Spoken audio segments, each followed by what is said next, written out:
काल झालं काय, आमच्याकडे आला होता हा पाहुणा की जो जेमतेम अर्धा तास थांबला. पण हा अर्धा तासाचा पाहुणा जो होता तो माझ्या परमला असं वाटायला लागलं होतं की किती दिवस झाला ह्या आपल्याकडे आलेला आहे. आणि तो पूर्ण अर्धा पाऊण तास त्याच्यासोबत खेळतच होता. आणि तो इकडे तिकडे पळायचा म्हणून त्याच्या पप्पाने त्याचा एक पाय बांधून ठेवून दिलेला. माझ्या परमला खूप सारी मज्जा त्याच्यासोबत येत होती आणि त्याची इच्छा होती की त्याने आपलं घर सोडून जाऊच नाही. त्यानंतर ज्यांचा होता ते आलेले घ्यायला. पण त्यांना बघून माझ्या परमचे वाजले 12. परमचं सुरू झालं की मम्मी नाही जाऊ द्यायचं, आपल्याचकडे ठेवायचं.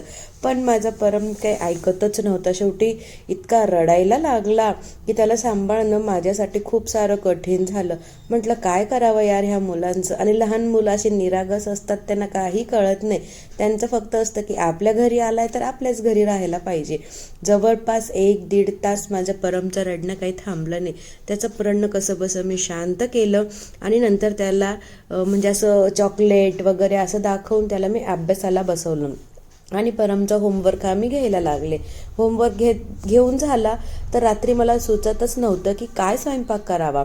आणि जेव्हा काही सुचत नाही आपल्याला तेव्हा आपल्याकडे सोपा उपाय असतो, तो म्हणजे खिचडी, की जो प्रत्येक गृहिणीचा सोपा उपाय म्हणून राहतो. तर मी पण तसंच काही करायला घेतलेलं आणि मस्त अशी रात्रीच्या जेवणाला बनवली मी खिचडी. आणि त्याच्यासोबत भाजले होते मस्त असे उडदाचे पापड, लोणचं आणि अजून होता मुळा. असं मस्त इतका भारी बेत झाला खिचडीचा की तुम्हाला काय सांगू. आणि जर ही जी रेसिपी आहे ना ती तुम्हाला लवकरच मी एक व्हिडिओमध्ये टाकेन, कारण मला कमेंट पण होती की तुम्ही खानदेशी पद्धतीने खिचडी कशी बनवतात, एकदा नक्की दाखवा. आणि तो योग आता आला आणि ही जी रेसिपी आहे ती लवकरच तुमच्यासोबत मी शेअर करेल.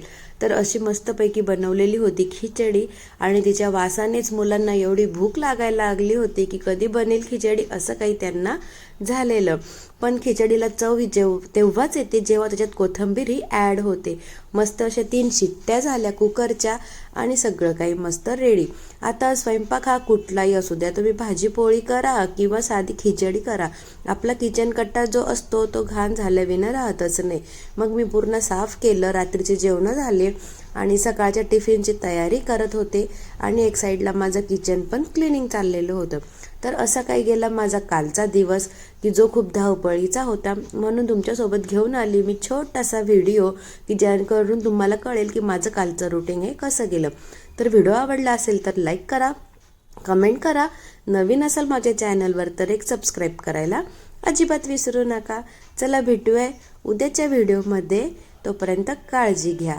बाय.